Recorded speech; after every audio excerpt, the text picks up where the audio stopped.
UP triple SC आयोग के द्वारा दिनांक 20 अगस्त 2021 को प्रस्तावित पीईटी की परीक्षा की फॉर्म को फिर से रीओपन करने के लिए माननीय कोर्ट में एक याचिका जो दायर की गई थी उसकी आज सुनवाई थी। आज कोर्ट में क्या कुछ हुआ इसके बारे में विस्तार पूर्वक जानेंगे।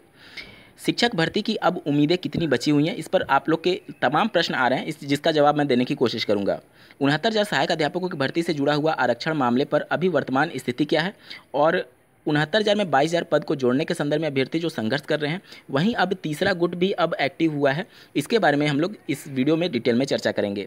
साथ ही उत्तर प्रदेश के सभी विभागों में रिक्त पदों के सापेक्ष लगभग 5 लाख सरकारी नौकरियों का विज्ञापन जारी करने के संदर्भ में अभ्यर्थियों के द्वारा धरना दिया गया है। इस पूरे मामले से आपको अवगत होना जरूरी है। साथ ही शिक्षा जगत से जुड़े कुछ महत्वपूर्ण पहलुओं पर भी डिटेल में बात करेंगे, तो अंत तक जरूर बने रहेगा इस वीडियो के साथ बिना किसी पार्ट को स्किप किए हुए। नमस्कार दोस्तों, मेरा नाम है नीरज और आप देख रहे हैं करियर बिट यूट्यूब चैनल। अगर आप इस चैनल पहली बार विजिट कर रहे हैं तो इसको सब्सक्राइब करते हुए बेल आइकन को प्रेस करना ना भूलें। पीईटी की आवेदन तिथि बढ़ाने के क्रम में जैसा कि पिछली वीडियोज में मैंने आप सभी को सूचित किया था कि 28 जुलाई को पहली सुनवाई थी, जिस पर माननीय कोर्ट ने आज 9 अगस्त की डेट फाइनल की थी सुनवाई करने के संदर्भ में। आज कोर्ट अपने नियत समय पे बैठी, लेकिन आयोग की तरफ से या फिर यूँ कह लें कि सरकार की तरफ से जो सरकारी वकील होते हैं वो उपस्थित नहीं थे किसी कारण की वजह से, जिस वजह से इस केस की सुनवाई नहीं हो पाई है। हालांकि इस आवेदन तिथि को बढ़ाने के क्रम में 2 याचिकाएं दायर की गई हैं। अब दोनों याचिकाओं को एक ही में मर्ज कर दिया गया है और दोनों पर एक साथ ही सुनवाई होगी। इस केस की जो अगली सुनवाई होने वाली है वह 12 अगस्त 2021 निर्धारित कर दी गई है। साथ ही इस पर भी जोर दिया गया है कि अगर अगली तिथि तक कोई विपक्षी एडवोकेट नहीं आते हैं तो इस केस में जो याचिका करता है उनको लाभ दे दिया जाएगा, क्योंकि माननीय कोर्ट भी इस सभी मामले से अवगत है और प्रदेश सरकार का ही आंकड़ा था कि कम से कम 31 लाख आवेदन आएंगे, जबकि आवेदनों की संख्या मात्र 20 लाख आई है। तो इन सबको देख करके कोर्ट के भी नज़र में बहुत ज़्यादा लाखों की संख्या में अभ्यर्थियों का हित प्रभावित हो रहा है, जिसको लेकर के कोर्ट भी सख्त है और 12 अगस्त 2021 को अंतरिम रूप से फैसला आ सकता है आवेदन तिथि बढ़ेगी या फिर नहीं। चूँकि बहुत ज़्यादा लोग इससे प्रभावित हो रहे हैं तो बहुत ज़्यादा अभ्यर्थियों को उम्मीदें हैं कि डेट निश्चित तौर पर बढ़ेगा।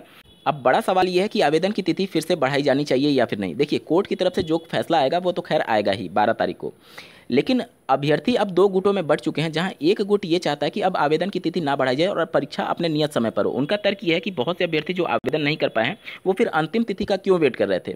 लेकिन इस बात से भी इनकार नहीं किया जा सकता कि जब 21 तारीख अंतिम तिथि थी आवेदन करने की, तो 21 के रात 12 बजे तक वेबसाइट सही से वर्क करना चाहिए था। अगर कोई अभ्यर्थी रात के 11 बजे भी आवेदन करने के लिए बैठता है 21 तारीख को, तो वो उसका संवैधानिक हक है कि वो आवेदन कर पाए, लेकिन वेबसाइट लगभग 1 हफ्ते 10 दिन से सही से वर्क नहीं कर पा रही थी, जिसकी वजह से 10 से 11 लाख लोग, जो कि सरकार का ही आंकड़ा था, वो आवेदन नहीं कर पाए हैं। तो इसमें अभ्यर्थियों को दोष नहीं दिया जा सकता कि वो अंतिम तिथि का वेट कर रहे थे। इस वजह से संवैधानिक हक के आधार पर माननीय कोर्ट उन्हीं के फेवर में फैसला दे सकती है दिनांक 12 अगस्त 2021 को। चलिए अब बात कर लेते हैं यूपी टेट की परीक्षा जो कि अक्टूबर में प्रस्तावित बताई जा रही है, उसके बाद से शिक्षक भर्ती के लिए क्या कुछ उम्मीदें हैं। जैसा कि पहले 19 दिसंबर को परीक्षा होना प्रस्तावित था, रिजल्ट आते आते लगभग जनवरी आ चुका होता। उस कंडीशन में संभावनाएं लगभग खत्म हो चुकी थी शिक्षक भर्ती को लेकर के, लेकिन अब जिस प्रकार से अक्टूबर में यूपी टेट प्रस्तावित किया जा रहा है, अगर इस बार शासन की मंजूरी मिल जाती है और एनी हाउ अक्टूबर के अंतिम दिन तक भी परीक्षा संपन्न करा ली जाती है तो 20-25 दिन में रिजल्ट घोषित हो जाएगा। मतलब 20 नवंबर के आसपास यूपी टेट का रिजल्ट घोषित हो सकता है। उसके बाद से प्रदेश सरकार के पास लंबा वक्त होगा, करीब 1.5 महीने का। अगर वो चाहे तो शिक्षक भर्ती का विज्ञापन जारी कर सकती है और युवाओं के पास भी एक अच्छा मौका होगा। यूपी टेट के बाद सरकार के पास कोई भी बहाना नहीं बचेगा। तो उम्मीदें तो पूरी हैं शिक्षक भर्ती आने के लिए, लेकिन इन उम्मीदों को पंख तभी लगेगा जब आप लोग संघर्ष करेंगे और नई शिक्षक भर्ती की मांग सरकार से करेंगे। 69,000 सहायक अध्यापकों की भर्ती में आरक्षण विवादित मामले से संबंधित आज 50वें दिन भी अभ्यर्थी धरने पर बैठे थे।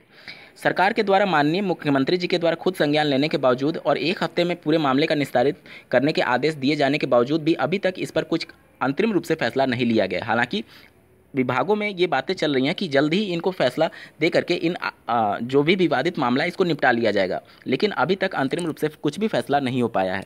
वहीं इस भर्ती में 22,000 पदों को जोड़ने के क्रम में आज कानपुर देहात के जिलाधिकारी महोदय को अभ्यर्थियों ने एक ज्ञापन दिया है कि 22,000 पदों को, जो कि 68,500 से बची हुई थी, उनको 69,000 में जोड़ दिया जाए। 69,000 सहायक अध्यापकों की भर्ती में कुल सफल हुए अभ्यर्थियों की बात की जाए 90-97 क्वालिफाइंग मार्क्स पर, तो लगभग 1,46,000 अभ्यर्थी सफल हुए थे। तो अब अभ्यर्थियों की ये मांग है कि सभी सफल अभ्यर्थियों का पूर्ण रूप से समायोजन किया जाए। मतलब शिक्षक भर्ती में सीटों की संख्या थी 69,000 और उनकी ये मांग है कि 1,46,000 जो सभी अभ्यर्थी सफल हुए थे उन सबको नियुक्ति पत्र दे दिया जाए। क्योंकि 22,000 पद अगर सरकार की तरफ से जोड़े जाते हैं तो फिर वो अभ्यर्थी भी मांग कर रहे हैं कि वो भी योग्य हैं 90-97 पर, तो फिर उनको भी नियुक्ति पत्र दिया जाए। बेसिक शिक्षा विभाग में आरटीआई के माध्यम से ये सूचना प्राप्त हुई थी कि 1,73,000 से ज़्यादा पद खाली हैं। वहीं अन्य विभागों को मिलाकर के लगभग 5 लाख उत्तर प्रदेश में सरकारी विभागों में खाली हैं। इन सभी 5 लाख पदों को भरे जाने के क्रम में यहाँ पर अभ्यर्थियों के द्वारा धरना प्रदर्शन का ऐलान किया गया है और अनिश्चितकालीन ये धरना प्रदर्शन होने वाला है। स्क्रीन पर आप देख पा रहे होंगे। इसके बाद से पुलिस प्रशासन को भी बुलाया गया और अन्य स्क्रीन पर आप इमेजेस देख पा रहे होंगे। वहीं सोशल मीडिया साइट्स पर यूपी आयोग के माध्यम से एक फर्जी नोटिस वायरल हो रही है, जिसे आप स्क्रीन पर देख पा रहे हैं। इसके अनुसार ये दावा किया जा रहा है कि पीटी जो परीक्षा है, प्रारंभिक अर्हता परीक्षा, वो 17 सितंबर 2021 को प्रस्तावित कर दी गई है, जबकि ये पूरी तरीके से फेक है। आयोग ने अपनी वेबसाइट पर इसके संदर्भ में कुछ भी सूचना नहीं दी गई है और जो कुछ भी यहाँ पर फॉन्ट यूज किया गया है या फिर जो वर्तनी यूज की गई है, शब्दों का जो चयन किया गया है, उसमें बहुत सारी त्रुटियां हैं, जिन सबको देख करके ये प्रथम दृष्टया में फर्जी और फेक ही लग रहा है। अभी की वर्तमान स्थिति के अनुसार आप मान करके चलें कि परीक्षा अपने नियत समय 20 अगस्त 2021 को ही होने जा रही है। हालांकि 12 अगस्त को माननीय कोर्ट में आवेदन की तिथि को फिर से बढ़ाए जाने के बाद से अगर कुछ फैसला होता है तब तो ठीक है, अन्यथा की कंडीशन में परीक्षा आयोग के अनुसार अपने नियत समय 20 अगस्त 2021 को ही होगी। आज के वीडियो में बस इतना ही। ऐसे ही महत्वपूर्ण अपडेट्स के लिए इस चैनल को सब्सक्राइब करना ना भूलें। इस वीडियो को देखने के लिए आपका बहुत बहुत धन्यवाद। भगवान करे आपका दिन शुभ हो।